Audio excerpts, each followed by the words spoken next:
अस्सलाम वालेकुम जनाब, लीजिए आ गए हैं आपके साथ सबसे यमी रेसिपी लेके। सर्दियों की सौगात गुड़ पापड़ी और जिसे मातर भी कहा जाता है, मेमनी कुजीन की सबसे स्पेशल डिश। बहुत ही टिप्स एंड ट्रिक्स के साथ आप बना सकते हैं अपने घर में भी और ख़ुद भी खाएं, अपने प्यारों को भी खिलाएं। देखें ज़बरदस्त सी गुड़ पापड़ी मेरी बन के रेडी हो गई है। इतने ज़बरदस्त मैं पीसेस बना रही हूँ, तो मैंने सोचा आपके लिए भी इसकी रेसिपी लेके आई जाए। तो इसके लिए जनाब मैंने एक पतीली में ले लिया है तकरीबन 1.5 किलो आटा। आपने इक्वल रेशो के साथ इसको बनाना है। अगर आपके पास 1 कप आटा है तो 1 कप घी और 1 कप गुड़ ही लेना है। इस रेशो को अगर आपने गुड़ पापड़ी बनानी है तो इसे लिख लेना है। मैंने 1.5 किलो आटा लिया है क्योंकि मुझे ज़्यादा क्वांटिटी बनानी थी। इसे मैंने बहुत ही धीमी आंच पर तकरीबन आधे से पौने घंटे के लिए भून लिया। बहुत अच्छे से मैंने इसकी भुनाई करी है। जब तक आटे में से खुशबू ना आने लगे आपने इसे चूल्हे से नहीं उतारना, कंटिन्यूसली चलाते रहना है और धीमी धीमी आंच पे आपने इसे भूनना है जब तक ये हल्का सा सुनहरी ना हो जाए। जब ये अच्छे से भुन जाए तो फिर आपने इसे चूल्हे से उतार लेना है और उतारने के बाद भी इसमें चमचा चलाते रहना है ताकि ये नीचे से इसकी तह जल ना जाए। तो बस जनाब, जब मैंने इसको अच्छे से भून लिया तो मैंने दूसरी चीज़ों की तैयारी शुरू कर दी। और दूसरी चीज़ों में सबसे पहले मैंने फुलाए थे गूंद। ये मेरे पास एडिबल गूंद थे। इसे मैंने तकरीबन 1 कप घी में, तकरीबन मैंने लिया है 1.5 किलो ही घी लिया है, लेकिन इससे पहले मैं आहिस्ता आहिस्ता घी लेती जाऊंगी और चीज़ें भूनती जाऊंगी।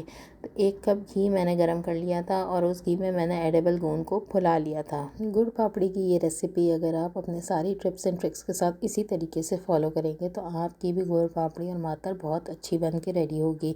तो बस जैसे ही मेरा घी गर्म हुआ मैंने हल्के हाथ से इसमें मैंने गूंद डालना शुरू कर दिए थे और जैसे जैसे ये मैं डालती जा रही थी इसी तरह ये फूलते जा रहे थे। थोड़ी देर चमचा चलाने के बाद जब ये अच्छे से फूल गए तो फिर मैंने इन्हें छन्नी से छान के अलहदा निकालना शुरू कर दिया था। देखें ज़रा मेरे गूंद फूल रहे हैं आहिस्ता आहिस्ता और फिर मैं इन्हें छन्नी से छान के साइड पे अलहदा कर लूँगी।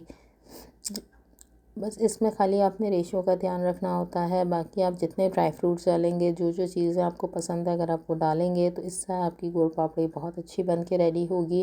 ध्यान से वीडियो को देखना, मैं आखिरी तक आपको बताऊंगी कि किस तरीके से आपने इसे जमाना है। वो अपने फुल वीडियो ज़रूर देखनी है। तो देखें जनाब, मेरे गूंद फूल के रेडी हो गए थे।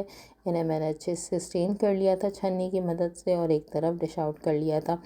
ये सब चीज़ें ही हम आखिर में ही गुड़ पापड़ी में मिलाते हैं। सबका बनाने का तरीका अलग अलग होता है, लेकिन ये बहुत आसान तरीका है जो मैं आपको बताने जा रही हूँ। तो देखें जनाब, मेरी गूंद एक तरफ से रेडी हो गई थी। अब दोबारा से मैंने इसी पैन में जिसमें घी डाला था इसमें मैंने 1.5 किलो गुड़ डाल दिया था। गुड़ को मैंने छोटे छोटे टुकड़ों में काट लिया था ताकि मुझे इसकी वट बनाने में आसानी हो। वट कहते हैं इसे लई बनाने में, जिसमें घी और गुड़ एक हो जाता है। तो देखें मैंने तकरीबन 15 से 20 मिनट बिल्कुल हल्की आंच पे बनाया था तो मेरी घी गुड़ की वट बन के रेडी हो गई थी। गुड़ मेरा अच्छे से पिघल गया था। जैसे ही इसमें 1 से 2 बबल्स आने लगे ना, आपने इसे चूल्हे से उतार लेना है। आपने इसे ज़्यादा नहीं पकाना, ज़्यादा पकाने का वेट नहीं करना वरना आपका गुड़ जल जाएगा। तो जैसे 1 से 2 बबल देखें आ रहे हैं ना इसमें, तो फिर मैंने इसमें चूल्हा बंद कर दिया था और चूल्हा बंद करने के बाद मैंने इसमें आधा आटा शामिल कर दिया था। थोड़ा सा आटे को मैं मिक्स करूँगी, फिर मैंने धीमी आंच पे वापस से आंच जला ली थी और फिर आहिस्ता आहिस्ता मैंने इसमें तमाम ड्राई फ्रूट्स वगैरह डालने शुरू कर दिए थे। तो ड्राई फ्रूट्स में मैंने लिए थे काजू, बादाम, पिस्ते, अखरोट, चार मगज़, ये तमाम किस्म के मैंने लिए थे। थोड़ा सा खोपरा भी लिया था, कद्दूकश किया हुआ, सूखा नारियल डाला था। ये तमाम चीज़ें मैंने इसमें डाली थी और मैं डालती जा रही थी और इसे मिलाती जा रही थी। चूल्हा आपने बंद कर देना है, चूल्हे से आपने इसको उतार लेना है। अब फिर आपने इसमें बाकी तमाम चीज़ें मिलाते जाना है, जिनमें मैंने काजू थे रोस्टेड मेरे पास, बादाम थी रोस्टेड मेरे पास, अखरोट थे रोस्टेड मेरे पास और साथ में था मेरे पास कद्दूकश किया हुआ खोपरा। ये तमाम चीज़ें मैंने इसमें डालती गई और मिलाती गई। बस आटा में मैंने मिला लिया और साथ में मैंने इसमें मिला लिए थे गूंद। ये तमाम चीज़ें डाल के आपने अच्छे से इसको मिलाना है। बहुत ज़बरदस्त तरीके से आपने इसको मिक्स करना है। अगर आपको लग रहा है कि इसमें थोड़ा घी कम है तो आप गर्म करके इसमें घी डाल सकते हैं। तो जनाब फिर मैंने इसमें डाल दिया थोड़ा डेसिकेटेड कोकोनट और कोकोनट डालने के बाद मैंने इसको अच्छे से मिक्स करने के बाद ट्रे में जमा लिया था।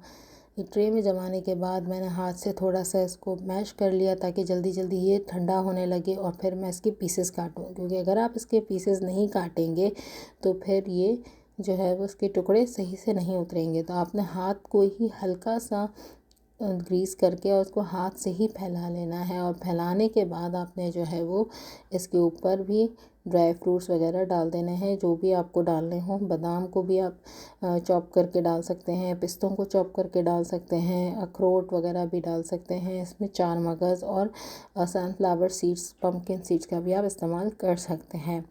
तो जनाब थोड़ा सा मैंने इसको 5 मिनट कूल डाउन किया, फिर मैंने इसके ऊपर ये अपने गोंद फुलाए थे वो मैंने इसके ऊपर डाल दिए। अब मैं इसके ऊपर डालूँगी बादाम पिस्तों का पाउडर, फिर डालूँगी कोकोनट पाउडर। ये सब मैंने पहले से तैयारी करके रखी थी। थोड़ा सा टाइम टेकिंग होता है, थोड़ा सा काम करना मुश्किल लगता है, क्योंकि ज़ाहिर है इतनी चीज़ों को तैयार करना आसान नहीं होता, लेकिन जब एक बार ये बन जाता है तो खाने में भी मज़ा आता है और सारी सर्दियाँ भी सुकून से नज़र आती हैं।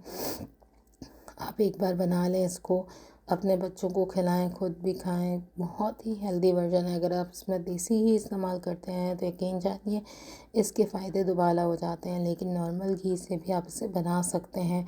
बस आपने रेशो का ध्यान रखना है और देखना है कि किस तरीके से मैंने ये सब चीज़ें जमाई थी। तो बस जितना आटा होगा उतना ही घी आपने लेना है और उतना ही गुड़ ले लेना है आपने। बस इसी रेशो से आपने बनाना है। बाकी अंदर जितने भी मवाद आप डालना चाहते हैं डाल सकते हैं। मैंने तकरीबन 10 मिनट इसको ठंडा करने के बाद इसके क्यूब्स काट लिए थे, और 10 मिनट ठंडा करने के बाद आप इसको क्यूब्स काटने के बाद तकरीबन 2 से ढाई घंटे आपने इसको रूम टेम्परेचर पे ठंडा होने देना। अगर बहुत गर्मी है तो फिर फ्रिज में रख सकते हैं आप सेट होने के लिए, अदरवाइज़ आप इसको ठंडियों में तो बाहर ही रख दें, ज़मीन पे रख दें, जिससे इसको ठंडक मिलती रहेगी और ये जमती रहेगी। जमने के बाद इसके पीसेस उतर जाएंगे, और ज़बरदस्त से पीसेस उतर जाएंगे तो फिर आप इसको एंजॉय कर सकते हैं। वीडियो अच्छी लगी तो लाइक करें, शेयर करें, कमेंट्स करें, सब्सक्राइब करें, बेल आइकन को प्रेस करें। Thank you for watching.